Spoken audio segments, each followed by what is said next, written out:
ఇక మిగతా వార్తలు ఒకసారి చూద్దాం. ఇంకా అదే దానికి సంబంధించినటువంటి వార్తను ప్రధానంగా తీసుకోవడం జరిగింది.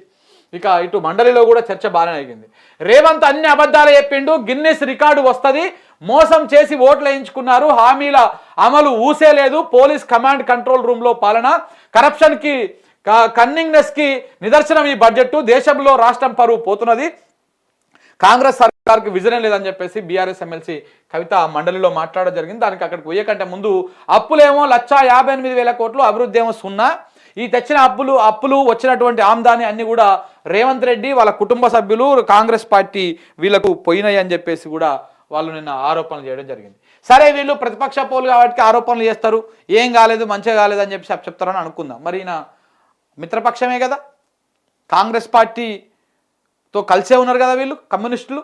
వాళ్ళు ఏమంటున్నారు, ఎవరికి రుణమాఫీ కాలే, ఒక ఊరిలో 554 మందికి ఉంటే 2 అయ్యింది, రాష్ట్రంలో ఊహించని సంక్షోభం, అప్పు చేయలేదే రాష్ట్రం నడవదు, గెలుపు కోసం ఇష్టం వచ్చినట్టు వాగ్దానాలు, పెన్షన్లు పెంచుతారన్న నమ్మకం లేదు. అసెంబ్లీలో సిపిఐ ఎమ్మెల్యే కూనంనేని సాంబశివరావు గారు కూడా ప్రభుత్వానికి సుతిమెత్తగా సురుకులు పెట్టిరు, షరకులు తీసుకొని కూడా ఇంతకు వేసినట్టుగానే కనిపించింది.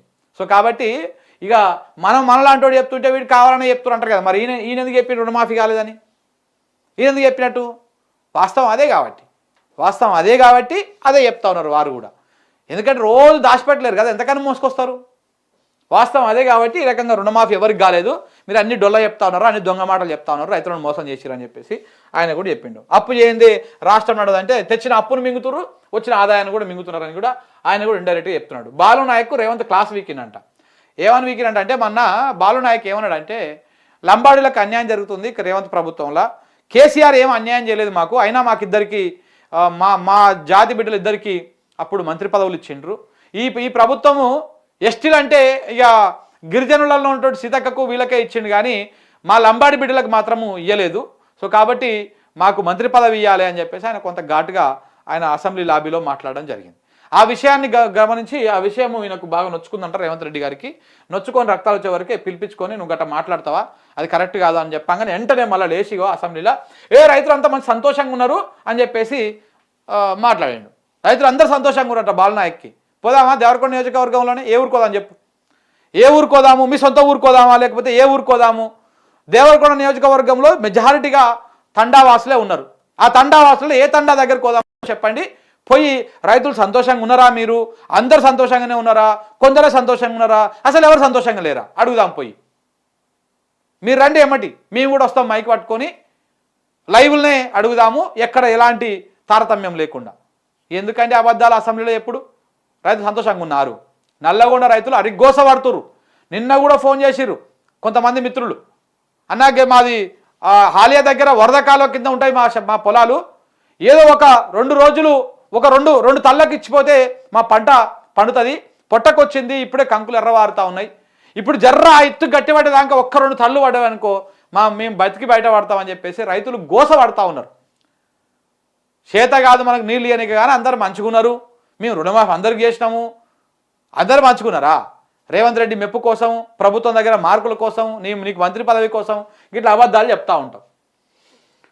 కేంద్ర నిధులపైన కాంగ్రెస్ వాళ్ళు ఎందుకు ప్రశ్నిస్తలేరు? ఎందుకు ప్రశ్నిస్తారండి? వాళ్ళు ఒకటే, మీరు వాళ్ళు ఒకటే, మీరు వాళ్ళు ఒకటే, మీరు వాళ్ళు కూడా ఒకటే, అందరూ ఒకటే.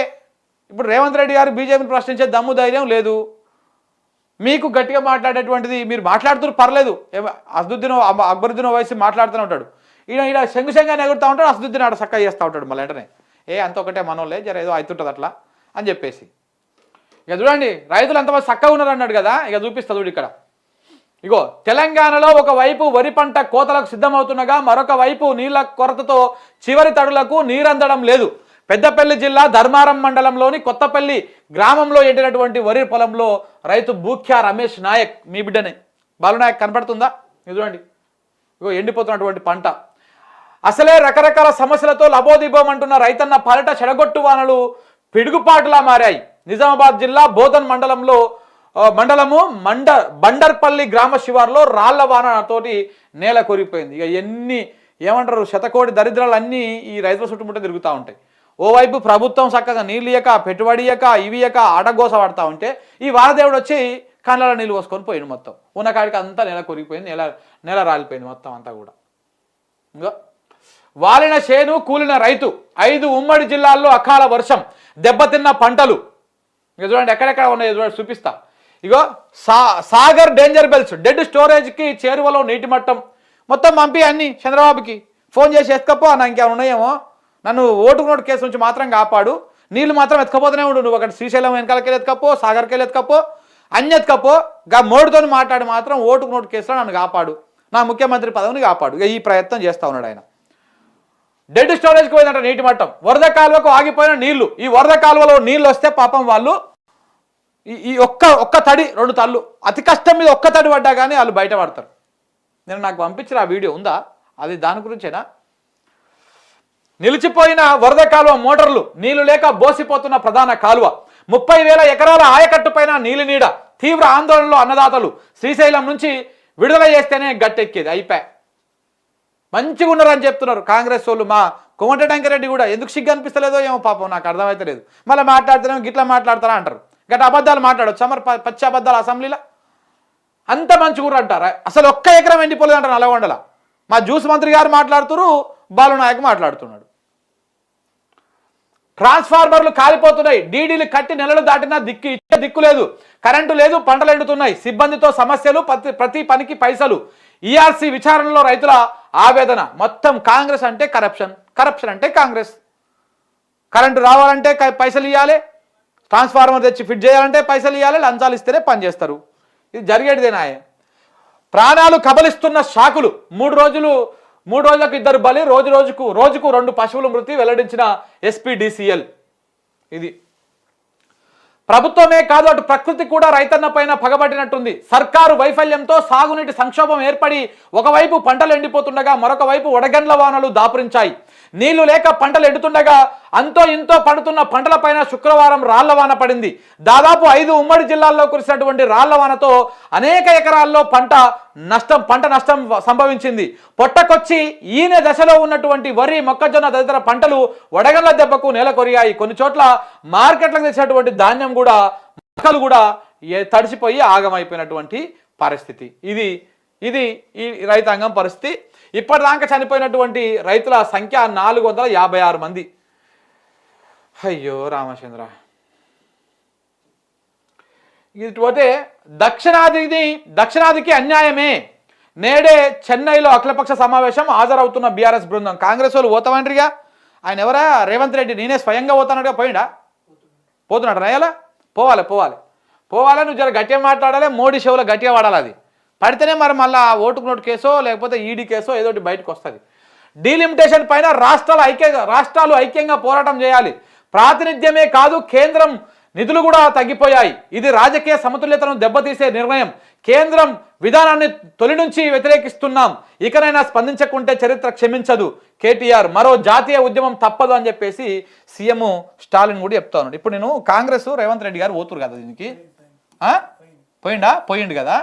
ఇప్పుడు వీళ్ళు డబుల్ స్టాండ్ ఎటువంటి చూడండి.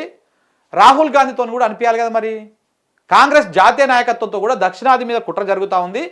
దక్షిణాది మీద మీరు డీలిమిటేషన్ పేరుతో సీట్లను తగ్గించేస్తూ ఉన్నారు, ఉత్తరాదిన పెంచుకుంటా ఉన్నారు. సో కాబట్టి చేయాలని అనాలి కదా. ఇప్పుడు బీజేపీ వాళ్ళు ఎట్లా మాట్లాడతలేరు, వాళ్ళది ఒకటే తీరాలది.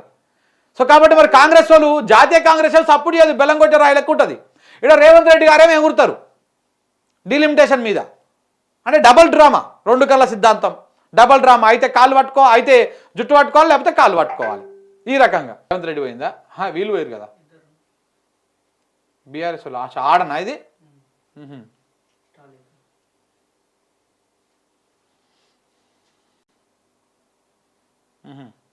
అక్కడ డికే శివకుమార్ ఉన్నట్టున్నాడు. ఒకటే వేదిక మీద అందరు.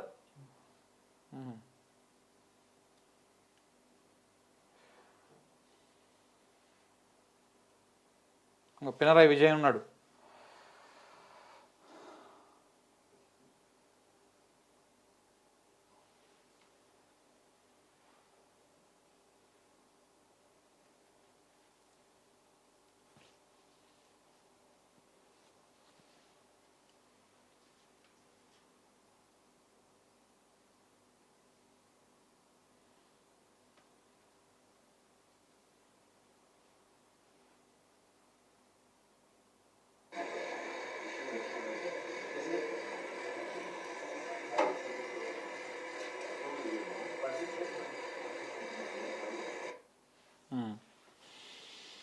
సో ఇట్లా అందరు కూర్చొని మాట్లాడుతూ ఉన్నారు, చూడాలి మరి ఏమైతే చివరికి అనేది.